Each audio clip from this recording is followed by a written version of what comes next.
விஷயம் வந்து டீலிமிட்டேஷன்ங்கிற விஷயம் வந்து இந்த மத்திய அரசு அறிவிக்கவே இல்லை. தமிழகத்துல எவ்வளவு பிரச்சனை ஓடிக்கிட்டு இருக்கு, இங்க எவ்வளவு கடல்ல எவ்வளவு பிரச்சனை நடந்துட்டு இருக்கு, இதெல்லாம் முதலமைச்சர் அவர்கள் வந்து மறைக்க பார்க்கிறார். இந்த வீரமணி அவர்கள் வந்து பெரியார் கட்சியில இருந்து போனா அவங்க கட்சியே கிடையாது, ஃபர்ஸ்ட் அது ஒரு அமைப்பு. அவர்கள் கட்சியா?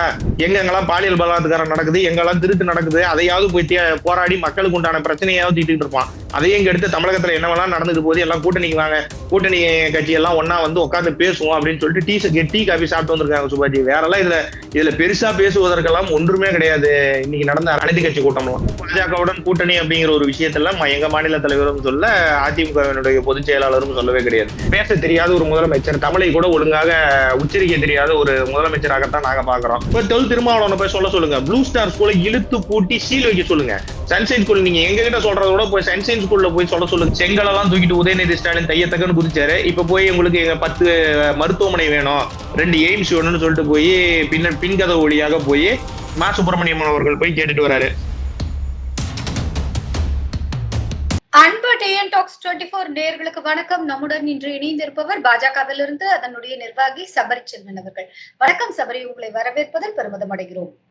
வணக்கம். வணக்கம் சபரி, நிறைய விஷயங்கள் இங்க பேசப்பட்டிருக்கும் நிலையில் அனைத்து கட்சி கூட்டம், பொதுவாகவே ஒரு ஆளும் கட்சி வந்து அனைத்து கட்சியை கூட்டுறதே பெரிய விஷயம். அவங்க என்ன பேசினா வேணா இருக்கட்டுமே,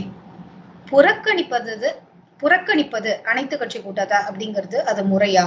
முதல் விஷயம் சுபாஜி, அனைத்து கட்சி கூட்டம் கூடும் போது எதற்காக இந்த கூட்டம் கூட்டுறோம் அப்படிங்கிற ஒரு விஷயத்தை வந்து கூட்டக்கூடியவர்கள் சொல்லணும். இப்ப ஒரு விஷயத்துக்கு நாம கூப்பிடுறோம், ஒரு 10 பேரை கூப்பிடுறோம் அப்படின்னா எதுக்காக கூப்பிடுறோம்னு சொல்லணும். வாங்க அப்படின்னு சொன்னீங்கன்னா வரமாட்டாங்க. சோ அவர்கள் வந்து அதுக்கு உண்டான ரீசன் சொல்லியிருந்தாங்க. 2 காரணங்கள் சொல்லப்பட்டிருந்தது. ஒண்ணு வந்து தொகுதி மறுசீரமைப்பு, ஆமா டீலிமிட்டேஷன், பிளஸ் வந்து மும்மொழி கொள்கை ரிலேட்டடா 2 விஷயங்கள் சொல்லப்பட்டிருந்தது. சோ இந்த 2 விஷயங்கள்லயுமே வந்து பாஜகவுக்கு வந்து முரண்பாடு உண்டு. ஒரே ஒரு நிமிஷம் சபரி, நீங்க சொல்றீங்க முரண்பாடு கருத்துங்கிறதுனாலதான் உங்களால அங்க பதில் சொல்ல முடியாதுன்னு பாஜக அந்த கூட்டத்துல அப்படிலாம் கிடையவே கிடையாது சுபாஜி. முதல் விஷயம் வந்து டீலிமிட்டேஷன்ங்கிற விஷயம் வந்து இந்த மத்திய அரசு அறிவிக்கவே இல்லை. இன்னைக்கு 58 கட்சிகள் போய் தமிழக முதலமைச்சர் அழைப்பின் பேர்ல போய் அனைத்து கட்சி கூட்டத்துல கலந்துக்கிட்டாங்க. என்ன பேசியிருப்பாங்க? சும்மா நீங்க கெஸ்ட்ல சொல்லுங்களேன், என்ன பேசியிருப்பாங்க? பார்த்தேன்ல, சொன்னார்ல செல்வ பெருந்தகை இந்த மாதிரி, அது பேர் என்ன, முதலமைச்சர் வந்து உண்மையாகவே எல்லா கட்சிகளும் இந்த மாநில மக்கள் பயனுறும் நோக்கில இந்த கூட்டத்தை அமைச்சிருக்காரு. சுபாஜி இந்த செயின் செக் அடிச்ச ஆட்கள்லாம் விட்டுருங்க. வேலிடான பாயிண்ட்ஸ், இந்த அங்க உபயோகமான விஷயங்கள் என்ன பேசினாங்க, இந்த செல்வ பெருந்தகை செயின் செக் அடிச்சதெல்லாம் விட்டுருங்க. நீங்க சொல்றீங்கல்ல ஒரு விஷயம், அந்த மாதிரி வந்து தொகுதி சீரமைக்கப்பட்ட தமிழ்நாட்டுல எந்த இடமும் குறையாது, விகிதாச்சார அடிப்படையில் இன்னைக்கு வந்து திருத்தினார்ல தமிழக பாஜக தலைவர் அண்ணாமலை மேடையில. அந்த மாதிரி இருக்கும்போது இதே விகிதாச்சார அடிப்படையில உத்தரப்பிரதேஷ், ராஜஸ்தான் எல்லா இடத்துக்கும் அதை ஃபாலோ பண்ணப்படுமான்னு கேட்டிருக்காரு. இதுக்கு மட்டும் நீங்க பதில் சொல்லுங்க. ரொம்ப சிம்பிளான விஷயம். இதுக்கு பதிலாம் வேணா, திருப்பி உங்ககிட்ட ஒரு கேள்வி கேட்டாலே போதும். எதன் அடிப்படையில வந்து தொகுதி மறுசீரமைப்பு நடக்குதுன்னு மட்டும் சொல்லுங்க. எதன் அடிப்படையில் நடக்குது? மக்கள் தொகை அடிப்படையில். தமிழகத்தினுடைய மக்கள் தொகை எவ்வளவு? 6. சொல்றேன் சுபாஜி, நீங்க தமிழகத்துல உட்காந்துட்டு குறைக்க கூடாதுன்னு சொல்றீங்க. ஓகே, நம்மள மாதிரி 4 மடங்கு மக்கள் தொகை கொண்ட உத்தரப்பிரதேசக்காரன் இதே இடத்துல என்ன கேட்பான்? 24 கோடி பேர் மக்கள் தொகை கொண்ட ஒரு மாநிலத்துல அவங்களுக்கு கொடுத்துருக்கிற சீட் எவ்வளவு? 80 சீட்டு கொடுத்துருக்கீங்க. முதல் விஷயம் வந்து நீங்க கேக்குறீங்கிறதுனாலதான் இந்த எக்ஸ்பிளனேஷனை கூட சொல்றேன். இன்னும் டீலிமிட்டேஷன் அந்த விஷயத்தை பத்தி வந்து இன்னும் தொகுதி மறுசீரமைப்பு சம்பந்தமாக இன்னும் மத்திய அரசுல இருந்து அதிகாரப்பூர்வமாக எந்த ஒரு அறிவிப்புமே வரல அப்படிங்கறதா முதல் விஷயம். அறிவிப்பு வரட்டா, அதுக்கப்புறம் நீங்க டீ காபி வடையெல்லாம் வச்சு நீங்க கூப்பிடுங்க, பாஜக வரும் அப்படிங்கறது வந்து 2வது விஷயம். அதே மாதிரி ஒரு வேளை வந்து மறுசீரமைப்பு வந்துச்சு அப்படின்னாலும் அதற்குண்டான ஃபேக்டர்ஸும் நான் சொல்றேன். தமிழகத்தினுடைய மக்கள் தொகை 6.3, 6.3 தான், 6.3 கோடி பேர் தான் தமிழகத்தினுடைய மக்கள் தொகை. உத்தரப்பிரதேசோட மக்கள் தொகை எவ்வளவு? 24 கோடி. இங்க 40 சீட்டு வச்சிருக்கும் போது எங்களுக்கு குறையக்கூடாது, ஏறக்கூடாதுன்னு சொல்றீங்களா? அப்ப நீங்க 80 சீட்டு கொடுத்துருக்க உத்தரப்பிரதேசத்துக்கு நடத்தக்கூடிய அநீதி தானே இது. அங்க வந்து 24 கோடி பேர் வந்து வெறும் 80 மக்களவை தொகுதிகள் மட்டும் வைத்திருப்பது வந்து அவர்களுக்கு கொடுக்க வேண்டிய அநீதி தானே. முதல் விஷயம் என்ன தெரியுமா? இந்த தொகுதிகள் மறுசீரமைப்பு அப்படிங்கறதெல்லாம் இன்னைக்கு நேரத்தா நடக்கல. இதுல கை வைக்கிறதுக்கு யாருக்குமே, எந்த ஒரு அரசியல் கட்சிக்குமே, இதுக்கு முன்னால் ஆண்ட காங்கிரஸாக இருக்கட்டும், அதன் முன்னால் நடந்த கூட்டணி கட்சிகளாக இருக்கட்டும், யாருக்குமே அது மேல கை வைக்கிறதுக்கு ஒரு பயம் இருந்தது. ஆனா பாஜக ஏன் பயம் அப்படின்னு சொல்லி பாத்தீங்கன்னா, நம்ம வாக்குகளை இழந்து விடுவோமோ, இந்த மாநிலத்துல வந்து நம்ம வந்து செல்வாக்கை இழந்து விடுவோமோங்கிற பயம் இருந்தது. ஆனா நாட்டினுடைய முன்னேற்றத்தை பத்தி அவர்கள் கொஞ்சம் கூட சிந்திக்கவே இல்லை. அதை சிந்திக்கக்கூடிய கட்சியாக பாஜக என்ன பண்ணுது அப்படின்னா, ஒருவேளை இந்த டீலிமிட்டேஷன் ஒருவேளை அறிவிக்கப்பட்டால், மக்கள் தொகையின்படி அறிவிக்கப்பட்டால், அதனுடைய எண்ணிக்கைகள் அதிகமாகுது அப்படின்னா, அது வந்து மக்கள் தொகையின் அடிப்படையில தான் ஆகணும். இங்க 6.3 கோடி பேருக்கு எவ்வளோ எம்பி சீட்ஸ் இருக்கோ, அதே எம்பி சீட்ஸ்க்கு ஈக்குவலா உத்தரப்பிரதேசல குடுக்கணும் அப்படிங்கிறதான விஷயமே. இதுல போய் நீங்க ஆமா சார். அனைத்து கட்சி கூட்டம் அப்படிங்கிறதுல கூப்பிட்டீங்க. என்ன வேலிடா நீங்க என்ன பேசியிருப்பீங்க? உங்களால என்ன இது முதல் விஷயம் என்ன தெரியுமா? இன்னைக்கு கடைசியா என்ன முடிவா இருக்கும்னு கூட நான் சொல்றேன். நீங்க வெளியில வந்து பேசினவங்களோட விஷயங்கள சொன்னீங்கல்ல. உள்ள கடைசியா என்ன தெரியுமா ஆ, உள்ள முதலமைச்சர் கடைசியா என்ன தெரியுமா சொல்லியிருப்பாரு? ஆ. நாங்கள் வந்து தமிழக சட்டப்பேரவையில் தீர்மானம் நிறைவேற்றினால் அனைத்து கட்சியும் ஒருங்கிணைந்து அதற்கு வந்து ஆதரவு தெரிவிக்கணுங்கிறத தாண்டி வேற என்ன விஷயம் நீங்க பேசியிருப்பீங்க? சொல்லுங்க. நீங்க வந்து நாங்க வந்து இதை செய்ய மாட்டோம், அதை செய்ய மாட்டோம் அப்படிங்கிற ஒரு விஷயத்தையே உங்களால சொல்ல முடியுமா? இந்த விஷயத்தை தாண்டி இதுதான் நடந்திருக்கும். ப்ராபபிலிட்டின்னு நம்ம மேக்ஸ்ல ஒரு சம்மு படிக்கிறோம்ல சுபாஜி. இதை தாண்டி ப்ராபபிலிட்டி அங்க என்ன பேசியிருப்பதற்கு வாய்ப்பு உண்டு? அதுக்கு ஏதாவது ஒரு பதில் சொல்லுங்க. அதை தாண்டி பாஜக நாங்க ஏன் கலந்துக்கணும் அப்படிங்கிறதையும் சொல்றோம். இந்த விஷயத்தை முதலமைச்சர் வீட்ல இருந்தே வந்து நாங்க வந்து இந்த மாதிரி தீர்மானம் போட போறோம். ஒருவேளை டீலிமிட்டேஷன் வந்துச்சுன்னா நாங்க தீர்மானம் போட போறோம்.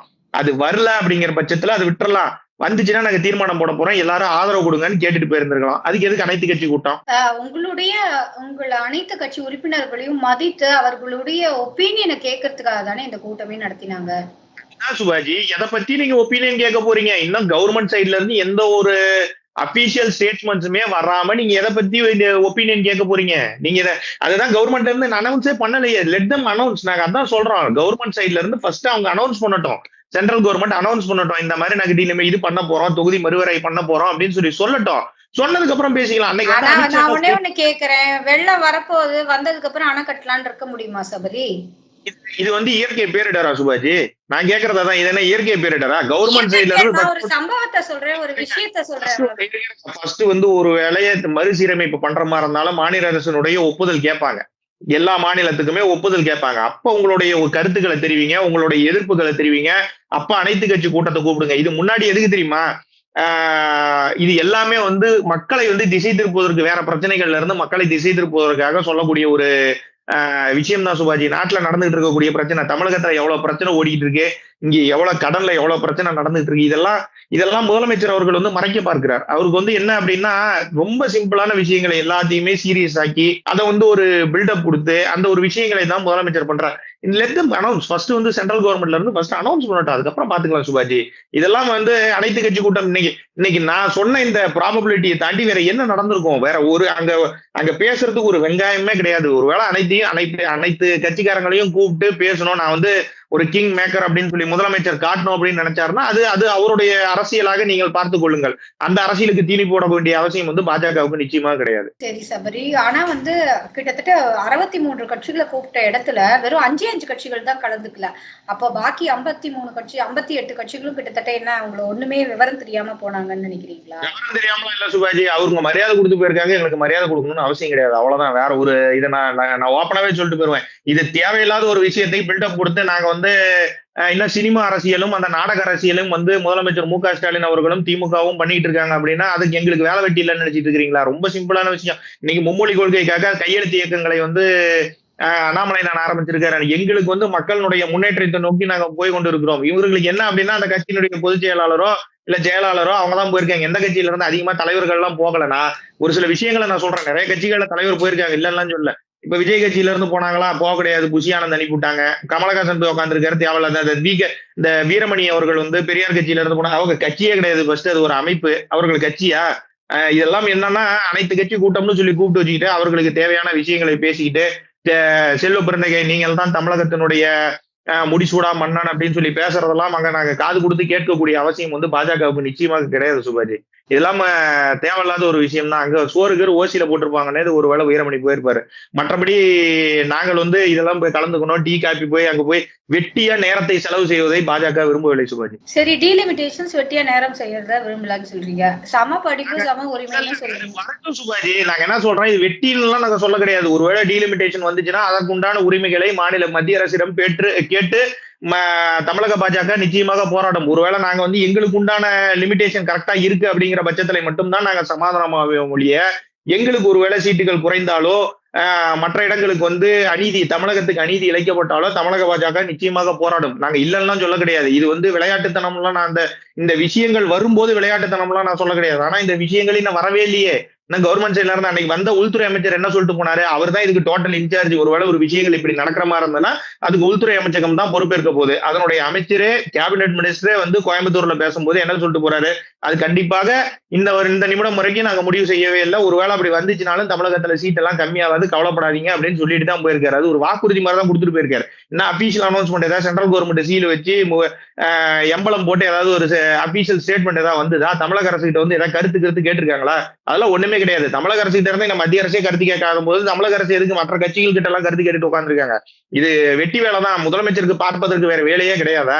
5 எல்லாத்தையும் கூப்பிட்டு அவரும் வேலை பார்க்காம இருக்க, அட்லீஸ்ட் அடுத்த கட்சிக்காரனாவது போய் எங்கெங்க கொலை கற்பழிப்பு, எங்கெங்கெல்லாம் பாலியல் பலாத்காரம் நடக்குது, எங்கெல்லாம் திருட்டு நடக்குது, அதையாவது போய் போராடி மக்களுக்கு உண்டான பிரச்சனையாவது தீட்டிட்டு இருப்பான். அதையும் இங்க எடுத்து தமிழகத்துல என்னவெல்லாம் நடந்துட்டு போது எல்லாம் கூட்டணிக்கு வாங்க, கூட்டணி கட்சி எல்லாம் ஒன்னா வந்து உட்காந்து பேசுவோம் அப்படின்னு சொல்லிட்டு டீ காபி சாப்பிட்டு வந்திருக்காங்க சுபாஜி. வேற எல்லாம் இதுல பெருசா பேசுவதற்கெல்லாம் ஒன்றுமே கிடையாது. இன்னைக்கு நடந்த அரசியல் கட்சி கூட அனைத்து கட்சி கூட்டம்லாம். சமீப காலமா இபிஎஸ் ஒரு வார்த்தை சொல்றாரு, நமக்கு வந்து பொதுவான எதிரி டிஎம்கே தான், அவரை எதிர்க்கிறதுக்கு நம்ம என்ன வேணா பண்ணலாம் அப்படிங்கிற மாதிரி ஒரு ஃபேவரான ஒரு வார்த்தைகள் சொல்றாரு.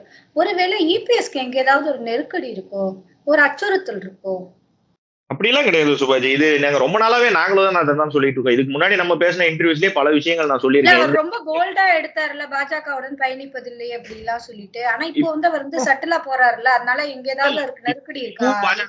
பாஜகவுடன் கூட்டணி அப்படிங்கிற ஒரு விஷயத்துல எங்க மாநில தலைவரும் சொல்ல, அதிமுகவினுடைய பொதுச் செயலாளரும் சொல்லவே கிடையாது. சொல்ற வேர்ட்ஸ் எல்லாம் சபரி கிட்டத்தட்ட ஒரே மாதிரி தானே இருக்கு. அப்படி கிடையாது சுபாஜி. இது என்னன்னா, முன்ன இருக்கிறத பின்ன போட்டு, பின்ன இருக்கிறத முன்ன போட்ட மாதிரி இல்ல பேசுறீங்க.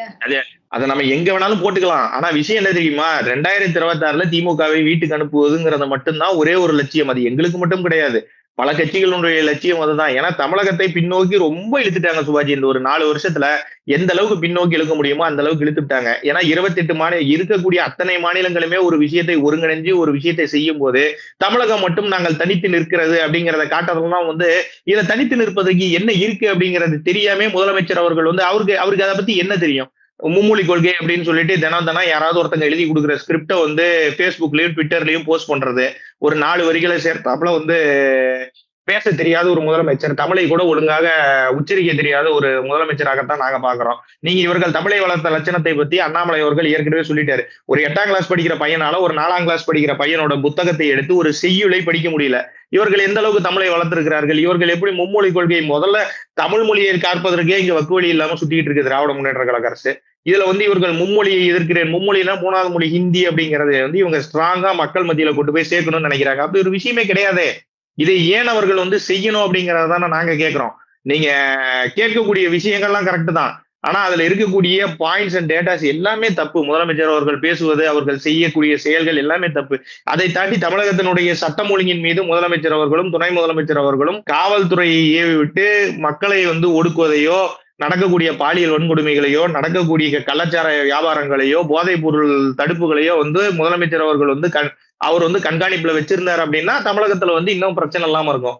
நான் சொல்ற மாதிரி 28 இருக்கக்கூடிய அத்தனை மாநிலங்களுமே ஒருமித்து நிற்கும் போது நீங்கள் மட்டும் தனியா நிற்பது வந்து உங்களை வந்து ஆக்வர்டா காட்டலையா? இது வந்து என்னன்னா நான் மட்டும்தான் தனியானால எங்களுக்கு மட்டும்தான் அந்த மொழி உணர்வு இருக்கு. எல்லாத்துக்குமே மொழி உணர்வு இருக்கு சுபாஜி. எனக்கு இல்லையா மொழி உணர்வு? எனக்கு தெரியும். நான் செய்யுள்ள இருந்து நீங்க எது கேட்டீங்கன்னாலும் நான் சொல்லுவேன், 50 காப்பியங்கள் கேட்டீங்கன்னாலும் சொல்லுவேன், திருக்குறள் கேட்டீங்கன்னாலும் சொல்லுவேன், திருவெண்பா கேட்டீங்கன்னாலும் சொல்லுவேன். என்னாலே அதை சொல்ல முடியும் சுபாஜி. எங்களுக்கு மொழி உணர்வு இல்லையா? நாங்க ஏன் சொல்றோம், எல்லாமே ஒரு ரீசனபிள் இருக்கு. இருக்கக்கூடிய ஜெனரேஷனுக்கு ஏத்த மாதிரி இந்த பசங்கள் படித்து அடுத்த கட்டத்துக்கு போகணும். இப்ப இருக்கக்கூடிய மாடர்ன் டெக்னாலஜி எல்லாம் பசங்க எப்பதான் கத்துக்குவாங்க? ஏஐ டெக்னாலஜி இருக்கு, வந்திருக்கக்கூடிய சிஐபி டெக்னாலஜிஸ் இருக்கு. இதெல்லாம் எப்பதான் கத்துக்குவாங்க இந்த மாணவர்கள்? இன்னும் பழையபடி அக்பர், பீர்பால், ஷாஜகான், அவுரங்கசீப்னே படிச்சுட்டு இருக்க சொல்றீங்களா? இதெல்லாம் தேவையற்ற ஒரு விஷயம் சுபாஜி. இதுல வந்து இருக்கக்கூடிய பேசக்கூடியவர்கள் யாருக்குமே முதல்ல பேசுவதற்கு தகுதியற்ற ஒரு ஆட்களாகத்தான் இருக்கிறார்கள் மும்மொழி கொள்கையை பற்றி பேசுவதற்கெல்லாம். ஏன்னா நடத்தவன் எல்லாமே சிபிஎஸ்இ ஸ்கூல்ல இருந்து இன்டர்நேஷனல் ஸ்கூல் வரைக்கும் வச்சிருக்காங்க. அவர்கள் பேசுவதற்கெல்லாம் என்ன தகுதி இருக்கு மும்மொழி கொள்கை பத்தி பேசினாரு? சிபிஎஸ்இ ஸ்கூலே தமிழகத்துல இருக்க கூடாதுன்னு. ஆமா, இன்னும் பின்னாடி அதான் நான் தான் சொல்றேன்ல, இவர்கள் வந்து தமிழகத்தை எந்த அளவுக்கு பின்னோக்கி இழுக்க முடியும் அப்படிங்கறதெல்லாம் பாப்பாங்க. இது எங்க கிட்ட சொல்லாதீங்க. பாருங்க, நான் பாருங்க கொத்து கொத்தா கொண்டு போய் ஸ்டூடெண்ட்ஸ் கொண்டு போய் சிபிஎஸ்இல போய் ஜாயின் பண்றாங்கல்ல, சிபிஎஸ்இல போய் பசங்களை ஜாயின் பண்றாங்கல்ல பேரண்ட்ஸ், அவங்கள பார்த்து தயவு செய்து தமிழக முதலமைச்சரோ இன்னைக்கு பேசக்கூடிய தொல் திருமாவளவன் இந்த விஷயத்த சொன்னது தொல் திருமாவளவன் சொன்னாரு. தொல் திருமாவளவனை போய் சொல்லுங்க, ப்ளூ ஸ்டார் ஸ்கூலை இழுத்து பூட்டி சீல் வைக்க சொல்லுங்க. சன்ஷைன் ஸ்கூல் நீங்க எங்க கிட்ட சொல்றத விட போய் சன்ஷைன் ஸ்கூல்ல போய் சொல்ல சொல்லுங்க இந்த மாதிரி இழுத்து பூட்டுங்க அப்படின்னு. நேரா விஜய் பக்கத்துல தானே உட்கார்ந்து இருந்தாரு. இவருக்கு நேரா பின்னாடி தான் விஜயனுடைய கட்சியினுடைய பொதுச்செயலாளர் உட்கார்ந்து இருந்தாரு. திரும்பி சொல்ல வேண்டியதானே, எப்ப உங்களால வந்து ஸ்கூலை மூட சொல்லுங்க, விஜய் வித்யாசிரமம் ஸ்கூலை மூட சொல்லுங்க, சிபிஎஸ்இ ஸ்கூல்ல இழுத்து மூடுங்க. 1.5 வாரத்துக்கு முன்னாடி வரைக்கும் சிபிஎஸ்இ யார் கண்ட்ரோல்ல இருந்தது? உரிமை கொடுக்கிற கண்ட்ரோல் யார் கண்ட்ரோல்ல இருந்தது? திமுக அரசு கிட்ட தான், கவர்மெண்ட் கிட்ட தான் இருந்தது, ஸ்டேட் கவர்மெண்ட் கிட்ட தான் இருந்தது. இவர்கள் செய்யக்கூடிய வேலை என்ன தெரியுமா? சிபிஎஸ்இ ஸ்கூலுக்கு பர்மிஷன் கொடுக்குற மாதிரி இருந்ததுன்னா ஸ்டேட் கவர்மெண்ட் ரிலேட்டடான ஆட்களுக்கு மட்டும்தான் இவர்கள் பர்மிஷன் தராங்க. இப்படிதான் நடந்துச்சு. அதன் காரணமாக மட்டும்தான் மத்திய அரசு அந்த ஸ்பீஸை புடுங்கினதே என்னங்க. ஏன்னா மக்களுக்கு வந்து கல்வி கிடைக்கணும், மாணவர்களுக்கு கல்வி கிடைக்கணும் அப்படிங்கறத மட்டும்தான் பிரதானமா இருக்கணுமே ஒழிய, இந்த கல்வியை யார் கொடுக்க வேண்டும்னு முடிவு பண்ணக்கூடிய இடத்துல கவர்மெண்ட் இருக்கவே கூடாது. யார் கேட்டாலும் கொடுங்க. அவர்களுக்கு உண்டான அந்த ரூல்ஸ் அண்ட் ரெகுலேஷன்ஸை ஒழுங்கா ஃபாலோ பண்றாங்களா, இருக்கக்கூடிய ஃபெசிலிட்டி சிபிஎஸ்இ ஸ்கூலோட ஃபெசிலிட்டிஸ் இருக்கா, கண்டிப்பா நீங்க வந்து இது கொடுக்கலாம். திமுக காரன் இவனுக்கு மட்டும்தான் நான் சிபிஎஸ்இ நடத்துவதற்கு அனுமதி கொடுப்பேன், பாரு பிசி காரன் இவனுக்கு மட்டும் தான் நான் அனுமதி கொடுப்பேன் அப்படின்னு சொல்லி நீங்க பாத்தீங்க அப்படின்னா அதனுடைய ஃபீஸ் ஆட்டோமேட்டிக்கா வந்து சென்ட்ரல் கவர்மெண்ட் பிடிங்கிரு. ஏன்னா இதற்கு முன்னால இருந்த காங்கிரஸ் கவர்மெண்ட் திமுக நடத்திட்டு இருக்குன்னு நினைக்கிறேன். இப்ப இருக்கக்கூடிய பாஜக அரசு வந்து மக்களுக்கு ஏதாவது விரோதமான செயல் ஏதாவது கண்டிப்பா நடந்துச்சுன்னா அதற்கு உண்டான ஆக்ஷன் எடுக்கிறதுக்குலாம் நாங்க நிச்சயமா தயங்க மாட்டோம். சொல்லுங்க, மக்களுக்கு எதிரான ஆக்ஷன்ஸ் அதெல்லாம் சொல்றீங்க. திடீர்னு அதிமுகல கூட்டம் நடந்துச்சு, அதுல வந்து நாற்காலிகள் பறந்ததுன்னு சொல்லி வருது. அப்போ அதிமுக கட்டமைப்பை கலைச்சாச்சா?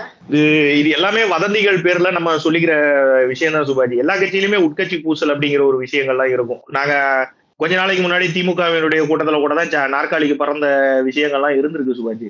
இப்ப இந்த ஒரு 4 வருஷமா இல்ல. ஏன்னா ஆளுங்கட்சியா இருக்கிறதுனால நாற்காலி இப்ப பறந்துச்சுன்னா வருமானம் கெட்டு போயிடும் அப்படிங்கறதுனால இப்ப நிலைமையில் நாற்காலி பறக்காது. ஒருவேளை எதிர்கட்சியாக மாறும் பொழுது நிச்சயமாக திமுக கூடாரத்திலும் நாற்காலிகள் பறக்கும். எல்லாருமே கட்டுக்கோப்பா இருப்பதற்கு வந்து எல்லா கட்சிகளும் வந்து பாஜக கிடையாது சுபாஜி. இது வந்து கட்சிகளுக்குள்ள இருக்கக்கூடிய உட்கட்சிகள் பூசல் அப்படிங்கிறது வந்து எல்லா கட்சிகளிலுமே இருக்கும். நீங்க சொன்னக்கூடிய விஷயங்கள் வந்து காதோரமாக நம்ம கேட்டது, செவியோரமாக நமக்கு கிடைச்ச செய்திகளை வச்சு நீங்க சொல்றீங்க. அப்படி ஒரு விஷுவல் ஸ்டாம்பை இது வரைக்கும் எங்கேயுமே பார்க்கல. அவர்கள் கட்சிக்குள்ள இருக்கக்கூடிய உட்கட்சி பிரச்சனைகளை பற்றி மாற்றுக் கட்சியை சேர்ந்த நான் வந்து அது கமெண்ட் பண்ணனாலும் அது நல்லா இருக்காது. ஆனா அதிமுக அப்படிங்கிறது வந்து ஒரு மிகப்பெரிய ஒரு ஆலமரம் அப்படிங்கிறது வந்து நமக்கு நன்றாக தெரியும். ஏன்னா பல வருஷமா திமுகவை தூக்கி சாப்பிட்ட ஒரு கட்சி. சோ அந்த கட்சி வந்து ஒருங்கிணைச்சு இருக்கு அப்படிங்கிற ஒரு நம்பிக்கையில தான் நாங்களும் இருக்கோம். பட் இதெல்லாம் வந்து ஒரு வதந்தியாகத்தான் நான் பாக்குறேனே ஒழிய இது வந்து அபிஷியலா எந்த ஒரு விஷுவல்ஸோ இல்ல ஒரு ஹியரிங்ஸோ நமக்கு கிடைக்கல சுபாஜி. தொடர்ந்து நம்ம பாக்குறோம் மறுசீரமைப்பு அப்படின்னுங்கிற பேச்சை யாரு கலப்புறாங்க அப்படிங்கிற ஒரு கேள்வியை கேட்டிருக்காரு மக்கள் நீதி மையத்தினுடைய கமலஹாசன் அவர்கள். யாரு கலப்புறாங்க சபரி மறுசீரமைப்புங்க அப்படிங்கிற அந்த பேச்சை?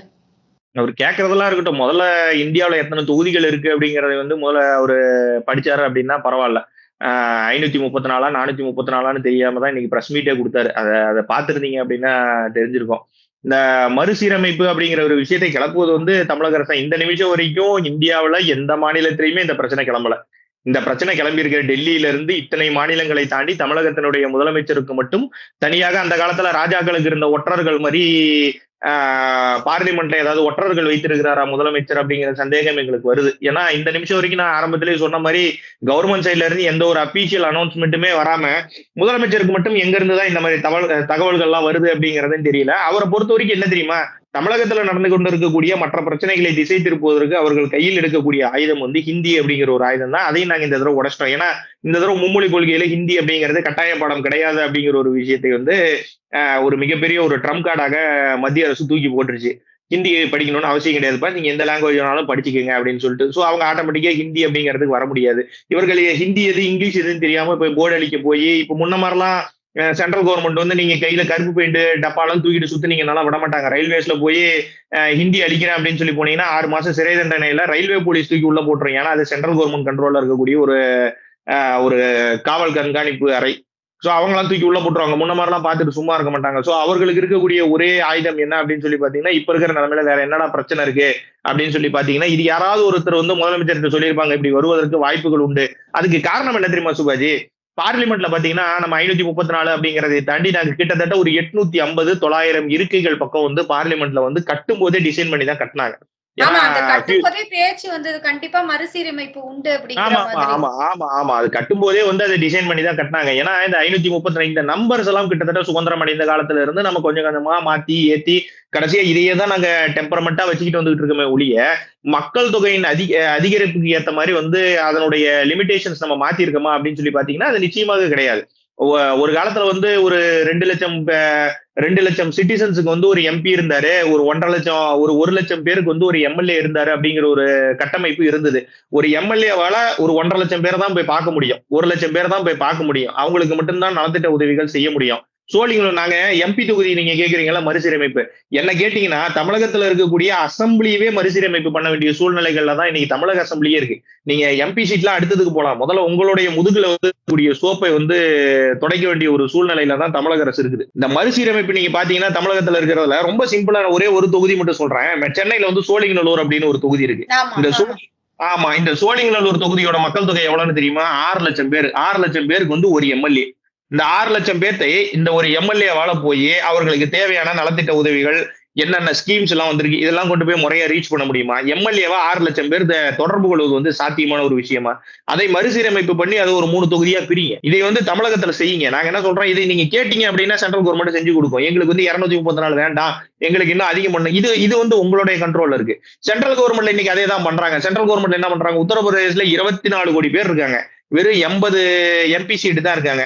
இந்த 80 பேர் 24 கோடி பேரை பார்க்க முடியுமா? சாதாரணமா முடியாது சுபாஜி. இதெல்லாம் ரொம்ப ஒரு ஹார்டான ஒரு விஷயம். இது இன்க்ரீஸ் பண்ணுவது வந்து காலத்தினுடைய ஒரு கட்டாயம் தான். இந்த நிமிஷம் வரைக்கும் நாங்க என்னதான் சென்ட்ரல் கவர்மெண்ட்ல இருந்து இன்னைக்கு உண்டான அபிஷியல் ரிப்போர்ட் வரல அப்படின்னு சொல்லி சொன்னா கூட ஒரு பாஜகவினுடைய நிர்வாகியாக ஒரு விஷயங்கள் தெரிந்த ஒரு நபராக நான் ஆசைப்படுறது என்னன்னா, கண்டிப்பா இந்த மறுசீரமைப்பு வரணும். மக்கள் தொகையின் ஏற்றார் போல மறுசீரமைப்பு வரணும். மக்களுக்கு வந்து அப்பதான் அதற்கு உண்டான பெனிஃபிட்ஸ் கிடைக்கும். நமக்காக பேசுவதற்கு வந்து ஒரு ஆள் வந்து நிச்சயமாக பாராளுமன்றத்துல நம்மளுடைய குரல் ஒலிக்கணும். 6,00,000 பேர்த்தோட குரல் வந்து ஒரு குரலா கேட்டீங்க அப்படின்னா நீங்க அதுக்குள்ள அவருடைய ஆட்சியை முடிஞ்சு போயிடும். அவருக்கு இருக்கிறதே மொத்தம் 5 வருஷம் தான். 5 வருஷத்துக்குள்ள இங்க இருக்கக்கூடிய பிரச்சனைகள் அத்தனையும் கொண்டு போய் பார்லிமெண்ட்லயோ அசம்பிளிலயோ கொண்டு போய் சேர்த்துருவாரா? உங்களுடைய நீங்க தேர்ந்தெடுத்திருக்கக்கூடிய அவங்க ஓட்டு கேட்கும் போது வந்ததோட சரி, தமிழ்நாடு பக்கம்லாம் இங்க ஒரு தொகுதிகள் தொகுதி பக்கம் வந்ததோட சரி. அதுக்கப்புறம் இங்க இருக்கக்கூடிய எம்எல்ஏக்கள்லாம் அதிகமா பாக்குறதே இல்ல. நிறைய மக்களுக்கு வந்து அவர்களுடைய எம்எல்ஏ பேரே தெரியாது சுபாஜி. சோ இதெல்லாம் எப்படி அப்படின்னா, இதெல்லாம் மறுசீரமைப்பு பண்ணி காலத்துக்கு ஏற்றார் போல இதெல்லாம் மாற்றி அமைச்சா மட்டும்தான் மக்களுக்கு நல்லது நடக்கும். இல்லைன்னா கடைசி வரைக்கும் நம்ம இப்படியே குண்டு சட்டிக்குள்ள உட்காந்து குதிரை ஓட்டுறதை மட்டும்தான் நம்மளால பண்ண முடியுமோ விட வேறலாம் எதுவும் உருப்படியெல்லாம் எதுவுமே பண்ண முடியாது சுபாஜி. தாவேகாவினுடைய விஜய் வந்து ஒரு அறிக்கை ஒன்று கொடுத்திருக்காரு. அதுல ரொம்ப தெளிவா ஒரு விஷயம் கேட்டிருக்காரு. 543 எம்பிக்களுக்கே கேள்வி கேட்க இங்க அனுமதி கிடைக்கல, அதுக்குள்ள இன்னும் கொஞ்சம் ஆளை சேர்த்து அலங்கார பொம்மைகளா உட்கார வைக்க போறீங்களா அப்படிங்கிற ஒரு கேள்வியை கேட்டிருக்காரு.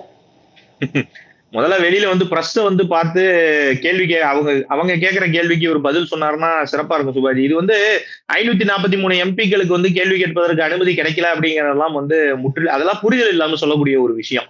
ஒரு எம்பிக்குமே காலையில நீங்க போன உடனே உங்களுக்கு உண்டான கேள்வி நேரங்கள்ல வந்து கேள்வி கேட்பதற்கு உங்களுக்கு உண்டான நேரங்கள் ஒதுக்கப்படும். நீங்க இப்ப அங்க இருக்கக்கூடிய சபாநாயகர் ஓம் பிர்லாவை போய் பார்த்து எங்களுக்கு வந்து இந்த மாதிரி கோரிக்கைகள் இருக்கு, நாங்க இதை வைக்கணும் அப்படின்னா உங்களுக்கு ஸ்பெஷல் பர்மிஷனும் கூட மாநிலங்களவையிலயோ மக்களவையிலயோ நிச்சயமாக வழங்கப்படும். நிறைய பேர் கேள்வி கேட்காம எத்தனை பேர் வந்து கனிமொழியில இருந்து ராஜால இருந்து எல்லாம் எந்திரிச்சு தையத்தக்கான குதிச்சு அடிக்கடி வெளிநடப்பெல்லாம் பண்றாங்க. அனைத்து எம்பிக்களுமே கேள்வி கேட்பதற்கு உண்டான டைம் எல்லாம் இருக்கு. இதுல பாதி பேத்துக்கு என்னன்னா அங்க என்ன கேள்வி கேட்கறதுன்னு தெரியாது, பாதி பேத்துக்கு அங்க என்ன நடக்குதுன்னே தெரியாது. நம்ம தமிழகத்துல இருந்து ஒரு 39 பேர் போயிருக்காங்க.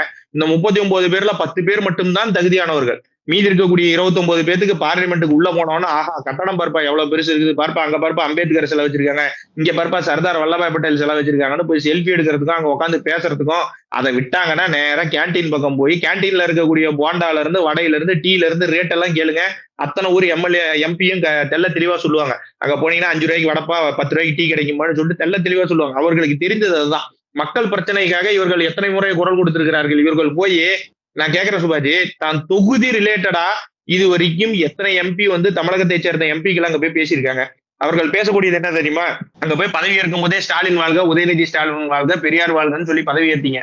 உங்களுடைய கொள்கை உங்களுடைய சித்தாந்தம் நான் ஒத்துக்கிறேன், சந்தோஷப்படுறேன், உங்களுடைய இதெல்லாம் நீங்க வந்து வச்சிருக்கீங்க அப்படிங்கிறதுக்குலாம் சந்தோஷப்படுறேன். உங்க தொகுதி ரிலேட்டடா இது வரைக்கும் நீங்க என்ன கேட்டிருக்கீங்க நான் கேட்கிறேன். உங்க தொகுதி ரிலேட்டடா இப்ப கனிமொழி இருக்காங்க, தூத்துக்குடி ரிலேட்டடா நீங்க இது வரைக்கும் எத்தனை முறை அங்க வந்து உங்களுடைய வாய்ஸை வந்து ரைஸ் பண்ணிருக்கீங்க. ராஜா இருக்காரு, நீலகிரி ரிலேட்டடா இது வரைக்கும் எத்தனை முறை நீங்க வாய்ஸ் ரைஸ் பண்ணிருக்கீங்க. அதெல்லாம் ரைஸ் பண்ணவே முடியாது. என் தொகுதிக்கு இது வேணும், இந்த ஒரு மெடிக்கல் அதை கொண்டு வாங்க, இந்த சிஸ்டம் கொண்டு வாங்க. சென்ட்ரல் கவர்மெண்ட்ல இருந்து எய்ம்ஸ் ரிலேட்டடா பாருங்க, மா சுப்பிரமணியம் போய் எனக்கு மருத்துவக் கல்லூரி வேணும், இங்கதான் எய்ம்ஸே கட்டல, செங்கலெல்லாம் தூக்கிட்டு உதயநிதி ஸ்டாலின் தையத்தக்கன்னு குதிச்சாரு. இப்ப போய் உங்களுக்கு 10 மருத்துவமனை வேணும், 2 எய்ம்ஸ் வேணும்னு சொல்லிட்டு போய் பின்கதவு வழியாக போய் மா சுப்பிரமணியம் அவர்கள் போய் கேட்டுட்டு வராரு. சோ இதெல்லாம் பார்க்கும்போது எப்படி தெரியுது அப்படின்னா சுபாஜி, இங்க போயிருக்கக்கூடிய எம்பிக்களுக்கு வந்து விஜய் அவர்களுக்கு வந்து முன்ன இதனுடைய புரிதல் எதுவுமே கிடையாது. அங்க மக்களவையில என்ன நடக்குது, மாநிலங்களவையில என்ன நடக்குது, சட்டமன்றத்துல என்ன நடக்குது. என்னுடைய ஆசை என்ன தெரியுமா, விஜய் வந்து 2026ல எலெக்ஷன்ல நிக்கிறாரு நிக்கல அப்படிங்கறதெல்லாம் ரெண்டாவது. அவர் முதல்ல வந்து எங்கேயாவது ஒரு இடத்துல நின்னு ஜெயிச்சிடணும்னு நானே ஆசைப்படுறேன். விஜய் எங்கேயாவது ஒரு இடத்துல நின்னு ஜெயிக்கிட்டோம். மத்த அவங்க கட்சி ஜெயிக்குது தோக்குது அதெல்லாம் ரெண்டாவது. விஜய் மட்டுமாவது தனியா ஜெயிச்சு முன்ன அசம்பிளிக்குள்ள போய் பார்த்துட்டு வரணும். உள்ள என்ன நடக்குது, என்ன பேசுறாங்க, அதனுடைய நடைமுறை என்ன அப்படிங்கறத முன்ன விஜய் தெரிஞ்சுக்கிட்டு வந்தாருன்னா மட்டும்தான் விஜய் இந்த மாதிரி கருத்துக்களையே தெரிவிக்கலாம். மற்றபடி நீங்க கேள்வி கேட்பதற்கு நேரம் தரல, அதுக்கே நேரம் கொடுக்கல. அனைத்து எம்பிக்களுக்குமே கேள்வி கேட்பதற்கு உண்டான உரிமையும் இருக்கு. கேள்வி கேட்பதற்கு உண்டான அவர்களுக்கு உண்டான நேரங்களும் ஒதுக்கப்படுது. அவர்கள் மொழியிலேயே கேள்வி கேட்பதற்கு உண்டான வாய்ப்புகளும் வழங்கப்படுது. இதெல்லாம் விஜய் அவர்கள் அது நான் இதுல சொல்றதுக்கு ஒண்ணும் இல்ல, அவருக்கு அது தெரியாது. அது தெரியாத விஷயங்களை பத்தி விஜய் பேசுவது தவறு. அது அப்படி அவர் பேச வந்து எதிர்க்கட்சிகளுக்கு நல்லது, எங்களை போன்ற எதிர்க்கட்சிகளுக்கு நல்லது. வழக்கம் போல எப்பவும் போல ஒரு 4 பேர் கேட்டு அறிக்கை மட்டும் விட்டுட்டு போயிட்டே இருக்கலாம் சுபாஜி. இதெல்லாம் தேவையில்லாத ஒரு. ரொம்ப நன்றி சபரி. இத்துணை நேரமும் அழகாகவும் தெளிவாகவும் விஜய் அறிக்கை விடுவது அவருக்கு நல்லதா இல்லையா தெரியாது, ஆனா பாஜக போன்ற எதிர்க்கட்சிகளுக்கு ரொம்ப நல்லதா அமையும் அப்படிங்கிற ஒரு கருத்தையும், இன்னும் கொஞ்சம் கூட புரிதல் இவருக்கு வேணும், அதனால இவர் கண்டிப்பா ஜெயிக்கணும் அப்படிங்கிறதையும் தொடர்ந்து பேசும்போது, மறுசீரமைப்பு எல்லாமே இங்க நடக்கிற போக்குவரத்து துறையாக இருக்கட்டும், இல்லைன்னா மின்சாரத்துறையாக இருக்கட்டும், தமிழகம் வாங்கிய நிதிகளாக இருக்கட்டும், இல்லைன்னா தமிழகத்தின் கடன் சுமை ஒவ்வொரு துறையிலும் ஏறிக்கொண்டே போகிறது. டாஸ்மாகை தவிர அதை மக்கள் கிட்டேந்தும் மற்றவர்கள் கிட்டேந்தும் மறைப்பதற்காக மட்டுமே இந்த அனைத்து கட்சி கூட்டம் அப்படிங்கிறதையும், மறுசீரமைப்பு கட்டடம் தானே கட்டியிருக்கோம், இன்னும் ஆளை சேர்க்கல, இன்னும் முடிவு பண்ணல, அதுக்குள்ள என்ன அவசரம் அப்படிங்கிற உங்க கருத்தையும் நாங்க ஏற்றுக்கொள்கிறோம். இனி வரும் காலங்கள்ல தொடர்ந்து இதை பற்றி பேசுவோம் சபரி. நன்றி, வணக்கம். நன்றி.